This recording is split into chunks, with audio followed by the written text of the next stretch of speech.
Assalamualaikum warahmatullahi wabarakatuh. Jadi kami sedang ada di Teva Polhela Ornamental Fish Farm yang ada di Politeknik Negeri Lampung. Ini mungkin langsung saja ya Pak ya. Ini nama siapa? Oke, sebelumnya izin perkenalkan diri, nama saya Hendrawan. Kebetulan saya alumni dari Politeknik Negeri Lampung, jurusan ikan dan kelautan, prodi budidaya perikanan. Saya lulus tahun 2023. Nah, sekarang kebetulan alhamdulillah saya diangkat membantu kerjanya praktikum di lab ikan. Oke Pak, mungkin kita ingin bertanya seputar Teva ini. Yang dimana diberikan ikan ini Pak? Ya. Nah, kita ingin bertanya terlebih dahulu, Teva itu didirikan pada tahun berapa Pak? Oke, untuk pop ikan hias ini didirikan belum lama.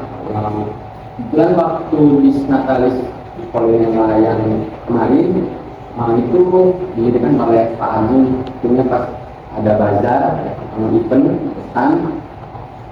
Waktu itu ada kompetisi stand juga. Alhamdulillah stand budidaya perikanan terlaris, teramai dan penjualan terbanyak. Nah, mulainya muncul dari situ ide bagaimana kalau kita buat kayak Teva kok ikan hias. Itu juga dalam membantu produksi dalam lab sendiri perikanan dan dampaknya bisa berbarengan dengan praktikum mahasiswa dalam mata kuliah yang hias. Bapak ini lulusan dari Wilayah dari Bapak lulusan tahun 2023. apa itu? Jadi Bapak langsung di sini atau selama berapa tahun? Berapa lama? Setelah lulus dari Politeknik atau juga saya sempat kayak cari kerjaan, kayak tanya dengan kating kali ini. Ya, mungkin awal mula dunia kerja, sempat shock juga waktu itu kayak, waduh, dapat kerjaan. Sembari menunggu kabar dari alumni kakak tingkat, saya sempat menjaga konter kayak distribusi paket internet di Pramuka. Nah, setelah itu ada kakak saya yang bernama Pak Riki. Dia sudah masuk duluan, menghubungi waktu itu dari sini aduh, alhamdulillah saya merasa kayak terharu. Alhamdulillah sampai sekarang saya Ya Pak, kan ini budaya Indonesia Pak. Intinya ada berbagai macam jenis. Yang itu kalau mau tahu jenis apa aja Pak yang ada di data budaya. Oke, untuk ikan hias yang dibudidayakan di Teva ini ada lumayan banyak ya, seperti kopi, moli, Memphis, Lupi, Jepang, terus ada tetra, globis, terus ada spatsia, koi, komet. Itu ada sekitar kurang lebih yang untuk sekarang dibudidayakan kurang lebih 15 komunitas. Seperti aja. Dan kita pengen tahu nih Pak, untuk kualitas air itu sangat berpengaruh nggak sih di dalam ikan itu? Oke, jadi sebenarnya dari kualitas air dalam pemeliharaan ikan itu sendiri sebenarnya sangat penting banget.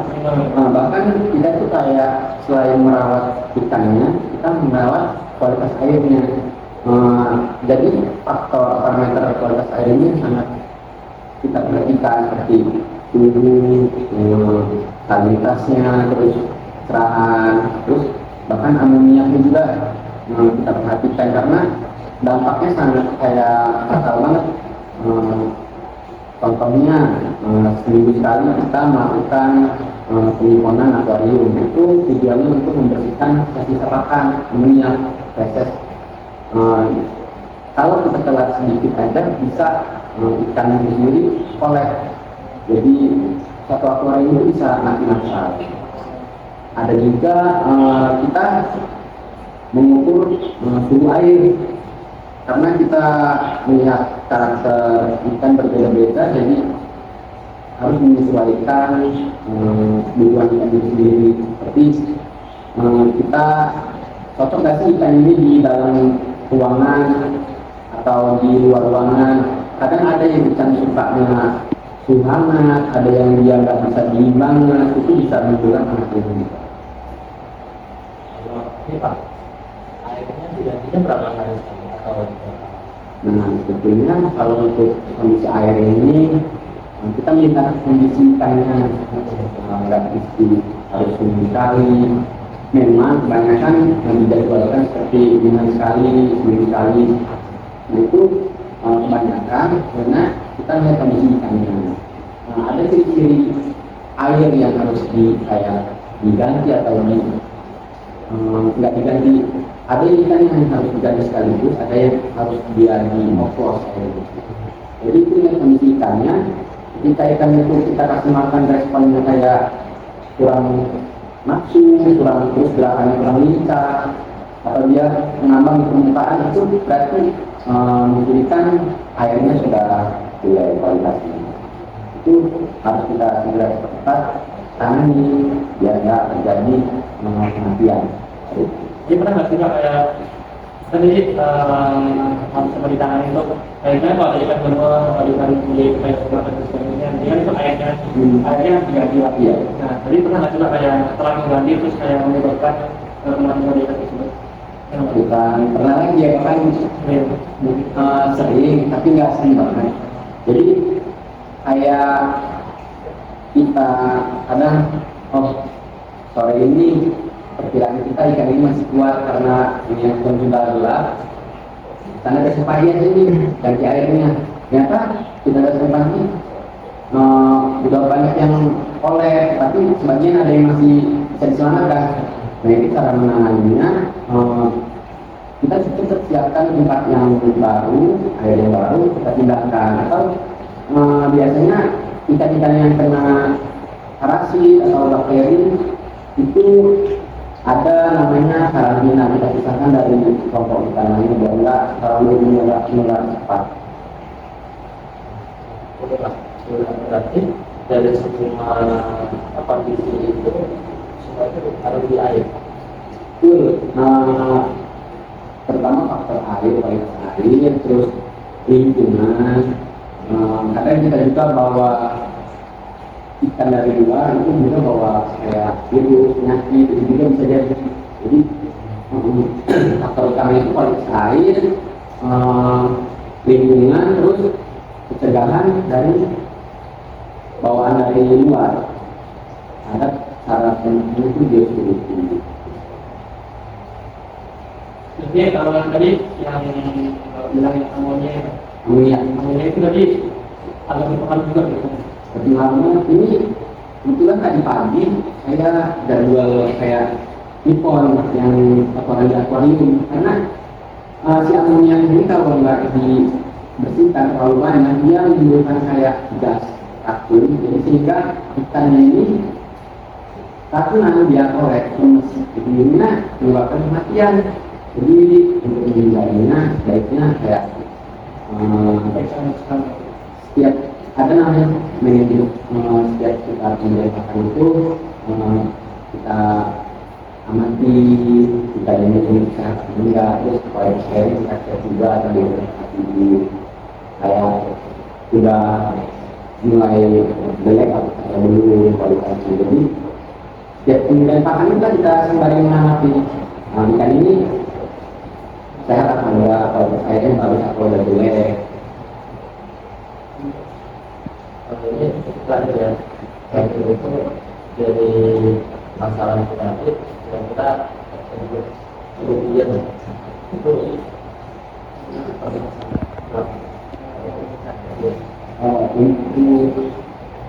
untuk ikan dia sendiri, kalau kemudian sih alhamdulillahnya masih dikatakan sedikit, karena mungkin dia contohnya seperti ikan koi, dia ikan koi ini sering yang saya alami sering terkena sisik nanas, dia sisiknya mekar kena bakteri dia.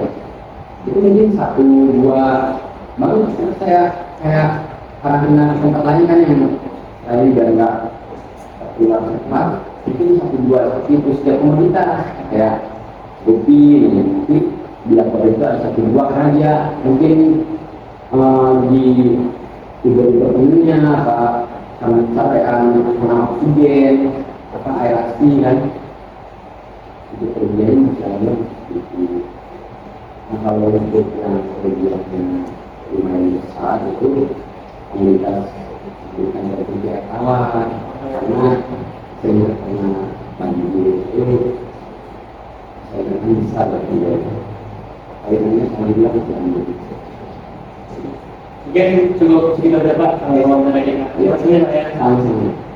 Assalamualaikum warahmatullahi wabarakatuh.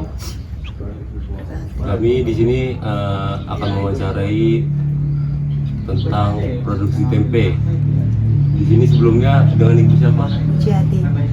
Mujiati. Mujiati. Bu, kalau boleh tahu sudah berapa lama sih Ibu memproduksi tempe ini?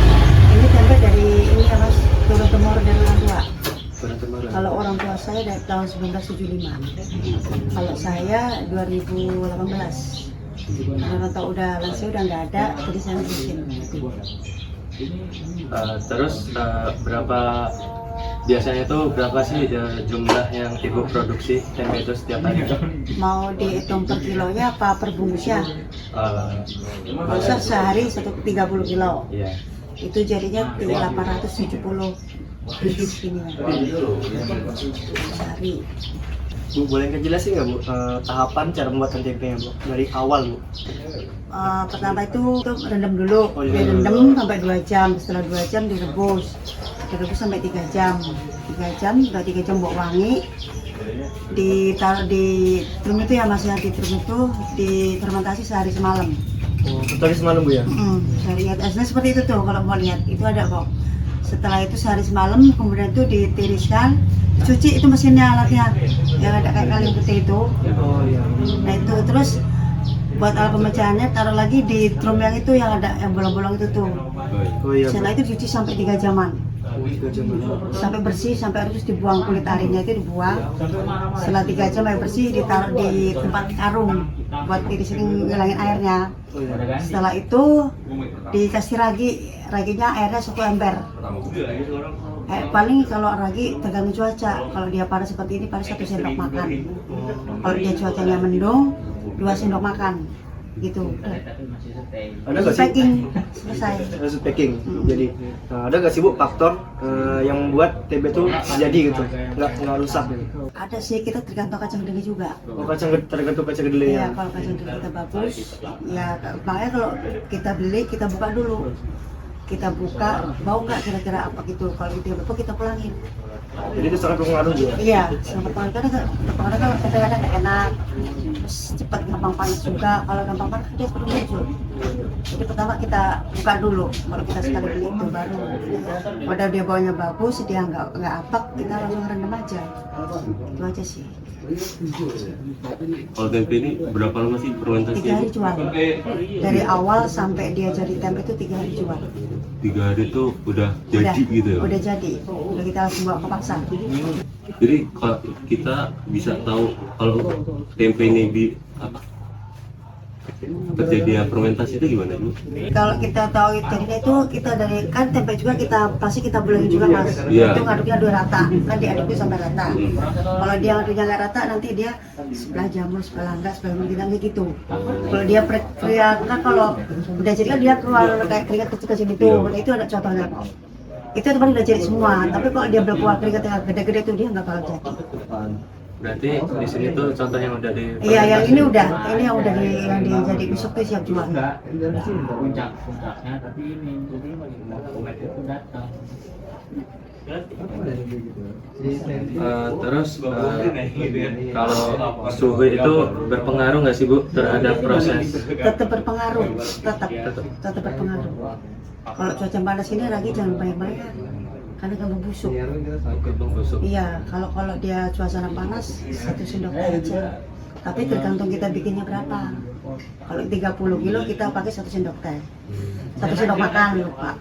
Tapi karena kita baru ini sekarang sekolah lagi libur panjang, kita kurangin karena saya banyak kantin. Kalau libur sekolah saya kantin nggak ada, kuliah juga pada libur bentar lagi.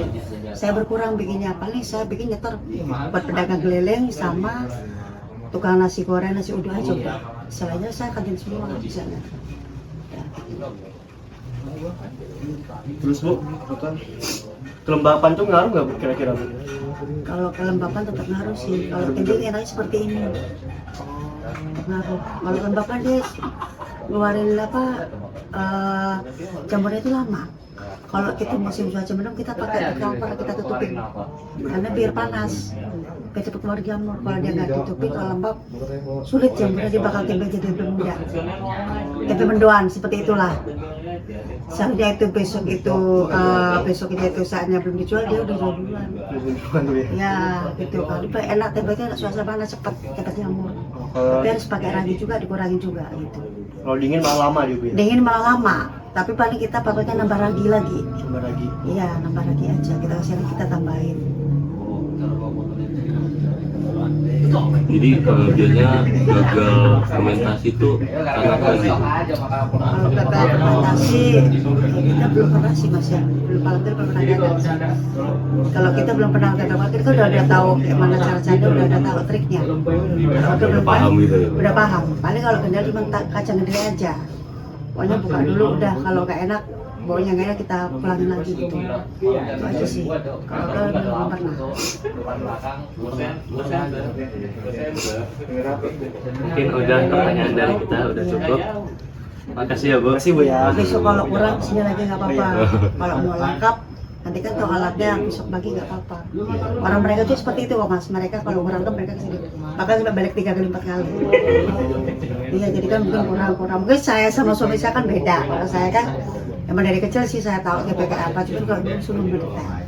Kalau saya di bagian penghitungan aja sih sebenarnya, apa hasilnya berapa, terus keuntungannya berapa, ruginya berapa gitu. Mereka nanya saya itu, saya bagian admin biasanya saya. Tapi sih sama aja sih. Besok kalau lengkap sini lagi gitu aja lah, udah bingung. Ya minum dulu, nggak apa-apa minum dulu. Minum nggak apa-apa. Nah, kami akhiri wawancara ini. Wassalamualaikum warahmatullahi wabarakatuh. Assalamualaikum warahmatullahi wabarakatuh. Jadi kami akan mewawancarai tentang kepala pengolahan sampah di Politeknik Negeri Lampung. Jadi mungkin boleh Marwan dan Bapak. Oke, mungkin langsung saja Bapak ya. Jadi saya ini ingin bertanya pengolahan sampah jadi sampah itu yang setiap harinya itu menghasilkan berapa sampah ya Bapak? Dari sampah. Sampah yang di kampus. Sampah di kampus ini sampah yang dihasilkan dari tempat umum ya. Tempat umum itu biasanya dari daun-daun, pohon-pohon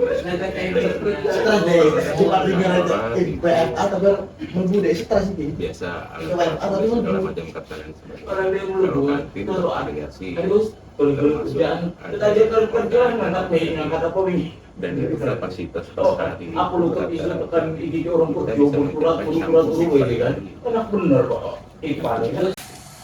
dari semua sampah. Dan untuk sampah tersebut tuh biasanya dipilah terlebih dahulu nggak sih Pak? Kan biasanya kan itu ada tadi ada organik dan anorganik, organik dan non organik. Nah itu tuh Bapak sering melihat nggak sih Pak kayak mahasiswa itu masih kesadarannya masih kayak kurang dalam cara memilah sampahnya itu. Itu yang menjadi keprihatinan kita ya semua. Karena sampah ini kan menjadi tanggung jawab kita sama. Jadi nggak hanya petugas kita, tapi semua yang ada di kampus itu menjadi tanggung jawab kita semua. Tapi yang saat ini terjadi, ya kita semua yang buat sampah. ya kesadaran kita terhadap pemahaman kebersihan itu masih kurang. Bahkan kita sudah siapkan tong sampah di sebelahnya nggak dimasukin. Minimal sebenarnya kalau itu berjalan pemahaman itu, kita akan lebih mudah mengurus sampah. Pemilahan dari titik awal itu belum ada. Hanya biasanya petugas kita pada saat ada di tempat TPS namanya sampah itu yang mereka pilah. Yang dipilah adalah yang ada nilai ekonomis, botol-botol plastik. Sementara yang memang organik kita hanya kumpulkan saat ini, dan memang kita akan menjadikan kompos nantinya itu. Jadi kalau misalkan sampah itu masih bisa dimanfaatkan, kayak botol-botol itu diambil, dipilah Pak ya. Dan untuk kayak daun-daun atau sisa-sisa makanan atau kulit buah itu bisa dimanfaatkan untuk organik. Terus Pak, jenis sampah aja apa aja Pak yang sering banyak dijumpai itu? Yang banyak dihasilkan? Mayoritas kita sampah daun-daunan. Karena kalau sampah plastik itu hanya sedikit sekali sih. Kita dari misalnya 6 kubik itu mungkin sekitar 4 kubik itu sampah ranting dan daun-daunan. Selebihnya itu ya sampah plastik, sampah dari hasil kantin dan sebagainya. Seperti itu. Dan dalam, kan ini dipilahkan Pak, dalam pemilahan sampah itu tuh ada kendala nggak sih Pak? Kayak misalkan terlalu makan banyak waktu, kan itu kadang mahasiswa tuh seharusnya sampah plastik dimasukkan ke non organik malah dimasukkan ke organik kan Pak. Nah itu tuh dalam pemilihan tersebut tuh memakan banyak waktu atau ada kendala nggak Pak? Kita yang jelas pemilihan itu belum. Tapi pada saat di TPS, karena memang itu menghasilkan, dianggap itu ada uang, ya mereka kerjaan sendiri, bukan menjadi petugas khusus untuk itu ya. Kita saat ini kita masih ya bersihkan, angkut dan letakkan di TPS. Jadi pemilahan yang sudah ada di TPS, dan itu pun yang ada hasil, ada nilai ekonomis gitu loh. Tapi kalau dari pusatnya, misalnya dari kantin, kita sudah siapkan misalnya organik, anorganik, dan anak-anak itu kadang-kadang nggak berfungsi. Udah kumpul-kumpul buang. Ini yang kadang-kadang menjadi kendala kita semua gitu. Itu sih ya. Tapi kalau menurut Bapak, sebenarnya kalau pemilahan sampah dari awal itu penting nggak Pak? Oh iya jelas dong. Kita kan lebih mudah dong. Lebih mudah kita untuk ngapain ini hasil sampah ini. Apakah kita bisa daur ulang atau kita jual secara utuh, yang mudah-mudah aja ya. Ini akan lebih mudah. Pemilahan kita ini naruh di A, di B, di C, ini sekarang lebih efisien aku pikir. Nah saat ini kan belum terjadi itu tuh. Karena memang pemahaman kita itu yang aku pikir mindset kita, oh ini sudah dapat tugas, sudah ada yang bersihin. Ini mindset kita semua yang ada di Civitas yang aku pikir memang harus sama-sama kita perbaiki gitu. Itu sih ya. Coba Pak, Mungkin cuma itu aja Pak yang kita tanyain tentang pemilahan sampah itu Pak. Terus setelah apa yang disampaikan Pak Budi tadi, setelah kalian dapat data ini, apa rencananya? Karena ini menjadi masalah nasional kita sebenarnya. Ini seperti bom waktu pada saat kita nggak kita tanganin dari awal, ini menjadi masalah gitu. Dan kita banyak berharap kalian yang memang punya energi bagus, punya pengetahuan yang lebih, ini bisa support karena memang di sini semuanya terbatas. Jadi pada saat kita bisa melibatkan semua Civitas, aku pikir lebih bagus ya. Aku pikir bisa mulai dari media sosialisasi dan sebagainya, kontennya segala macam. Ini bukan ngejelekin kampus kita ya, tapi bagaimana kita ngebuka pikiran seperti Pandawara. Mandawara itu kan ya sekedar aja mereka, tapi apa dampaknya? Bahwa kita harus blow up nih masalah ini, karena kita ini kadang-kadang ya kalau nggak ada masalah nggak dipikirin ya, gitu loh.